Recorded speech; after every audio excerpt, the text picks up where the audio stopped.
We've been playing since, and truth be told, we've been enjoying the play. Now we only have very little time to lock in and prepare for these exams. So here's how we're going to run it. Number one, strategy. We have to create a strategy, but first we have to know how much work we still have to do left. So we're going to run through all the syllabus and run through the topics for all the subjects so that we can know the number of topics we've covered, the number of topics we are yet to cover, and just know what we are aiming for. So what we're going to do is to get a jotter, write out all the topics that you were taught for all your subjects. Make sure you do this in one single jotter. So you pick one jotter, and whether you're taking 5 courses or 10 courses or 13 courses, write out all the topics you have taken for each course.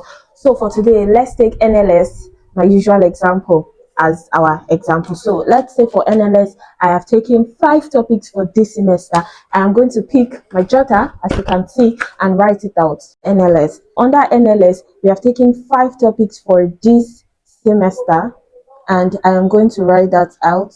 So make sure that when you're writing out the topic for your courses for the semester, make sure that you write only the topics, not the subtopic.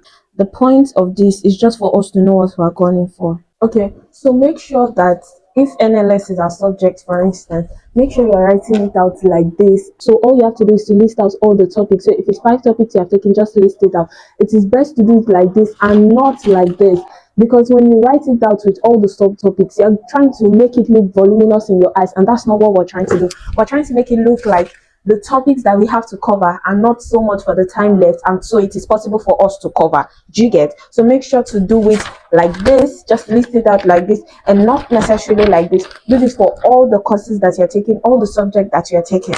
I always recommend doing it in one jotter. So if you're taking 5 courses, do this for your 5 courses. So put the first course here, put the second course here, put the third course here, put the fourth and the fifth, like that. So you just make it one small jotter where you check everything. So as you're studying it, you're going to be ticking it. So once I'm done studying Introduction to NLS, I am going to tick it that I have studied Introduction to NLS. That's the idea. The second thing we're going to do is to create a timetable that we're going to use to study these courses from today to the point of our exam. So if you're watching this video, maybe your exam's in near maximum of 1 month to your exam, 3 weeks. Even if it's more than 1 month, it doesn't matter. So what we're going to do is that we're going to create a timetable. Say for instance, today is the 6th of January. I mean, today is actually the 6th of January, right, 2025, and my first exam is, worst case scenario, 13th of January. That's like next week Monday, worst case scenario. So what I'm going to do is that I'm going to write out all the number of days that we have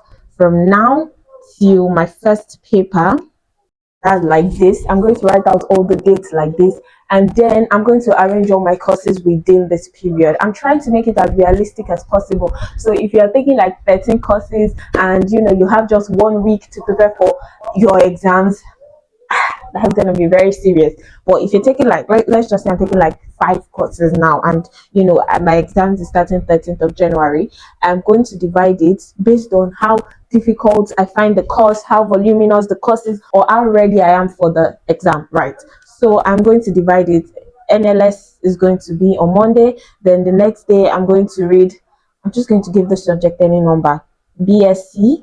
Then on the 8th, I'm going to read MSc. Remember, we're taking 5 courses. On the 9th, I'm going to read PhD. On the 10th, I'm going to read BSc, just to make everything 3. So this is how it's going to be, right? And then I'm going to have 11, 12, 13. You need to understand that you need to draft this timetable based on how your exam timetable actually is, right? So if I am putting BSc here, chances are BSc is probably my first paper, right? If I'm putting NLS here, chances are NLS is probably my last paper. So I'm going to be reading it backwards. Do you understand the point I'm trying to make, right? So that's how it's going to be, because chances are your exam timetable is already out. So you need to consider how your exam timetable is arranged and create this timetable from now, that's from today, till your last paper. Because if you're somebody who maybe your exam is not just jam-packed, like you're not just writing all your exams within 1 week straight, you'll have some free days and all of that. You need to take all of that into consideration too. So I'm just going to draw a date from now to maybe 13th or 26th, as the case may be for you, right? So you're going to draw it and then arrange all the courses that you take based on how your exam timetable is. I hope you get it. Now you need to understand that this timetable we're making is not something you're going to take hook, line and sinker. because it doesn't matter if you follow this timetable to the end or not, right? You might study with this timetable, get to 13th, and just realize that the timetable that you arranged from 14 to 26 will probably not work for you again. Maybe because the subject that you were lagging behind the most, you've been able to cover so much in it. Feel free to change it as the need will arise. The main essence of this timetable is to make sure that your reading is balanced. You want to be sure that you're not spending so much time reading one subject without focusing on another subject. So basically, write out the date from today till your last paper and fix subjects in them with the courses using your exam timetable to do this. After we have done this, the third thing we're going to do is to start reading according with our timetable, but we're going to start with the hard courses. So let's say NLS is actually my hardest course, right? So it only makes sense that if I'm about to lock in and start preparing for the exam, the one that I'm least prepared in is the one that I'm going to start with, right? So you're going to start with that, maybe because it's very difficult for you, you don't like it. It has to do with learning a lot of information and you rather solving problems, right, like maths and all, or maybe because it's voluminous, too many chapters or too many topics for a semester. So I recommend you start with that first.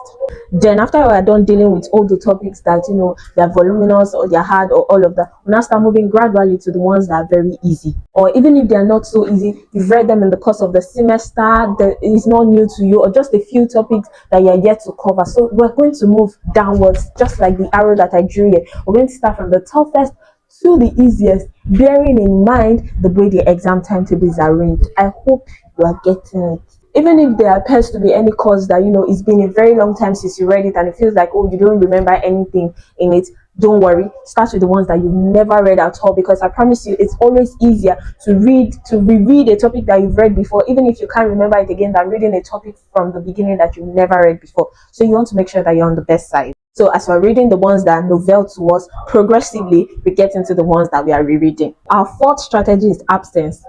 Let me say this with all seriousness. If you're going to do an academic comeback for your examination, you cannot be present everywhere. You have to pick your battles. This is not the time to be present for every meetings, every college. Even if these things are your commitment, you need to learn how to be absent.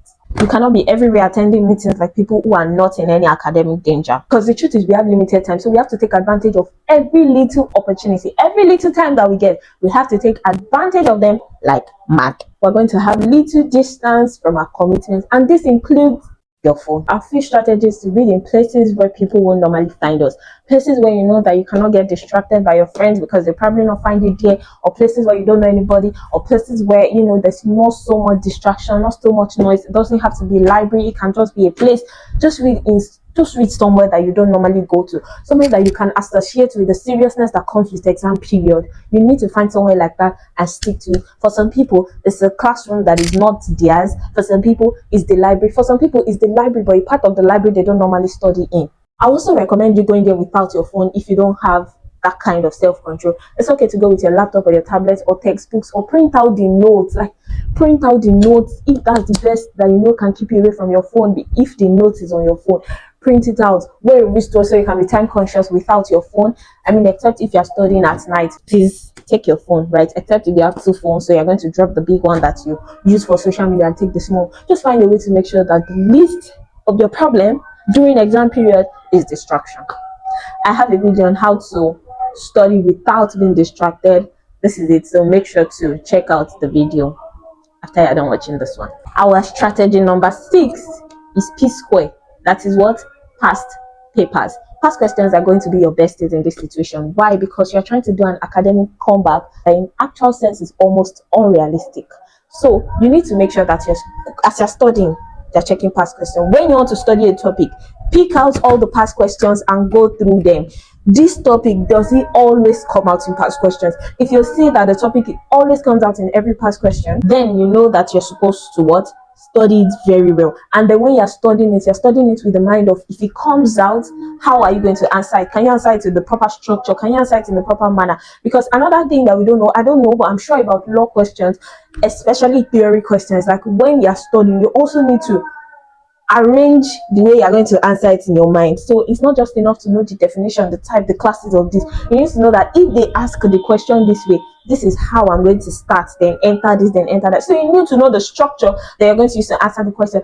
And that's the, as you're reading it, that's the time to be getting aware with this, because you will probably read some topic that you probably not read them again until the night before exam. There's no time, so you need to move quickly. If you're about to read a topic and you realize that the topic doesn't always come out in past questions, you've checked like 3-4 past questions, please, you can read the topic, but don't focus on it like the one that you're sure will always come out. If your lecturer has done you so well by giving you AOC, do not waste your time on studying other topics that are not there. You can just pick one, because there's just need for emergency answer always. So if you know 4 questions that you're sure is going to come out, just study 5 topics as emergency answer. Do you get? Because there's sometimes we plan that, oh, this one we're going to answer, and then we see the question, and the way the question is structured, you just cannot answer that question. I'm talking based on experience, by the way. Ask your serious classmate that you know they always listen in class if the lecturer emphasized any topic. The moment you're studying something and you don't understand, that is not the time to be reading it 100 times. Go and meet somebody that's going to explain it to you and teach you like you're 5, so that you're going to get it quickly.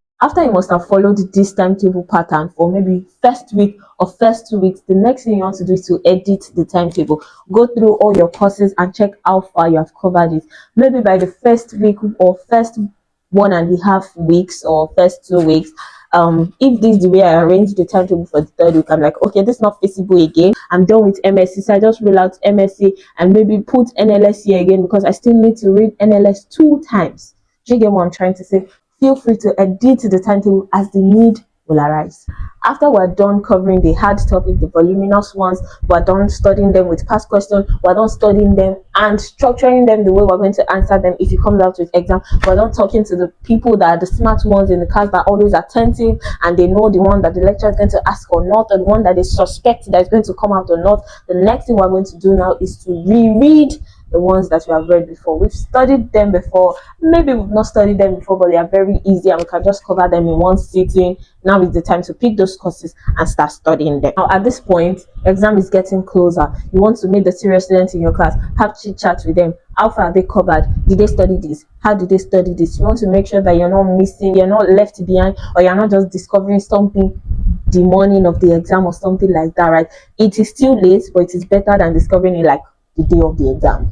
So we will then gather these facts from all the students and then use it to re-examine ourselves to know how far we have gone or how far we have come. And then we examine our preparation level 2. At this point, you need to remember that exam is just about a week away. So you need to do everything you're doing in 2x speed. I really hope the strategy works for you. The implementation of the strategy works for you. To let me know how it goes. And I wish you success in your exams. Now, let's get to work.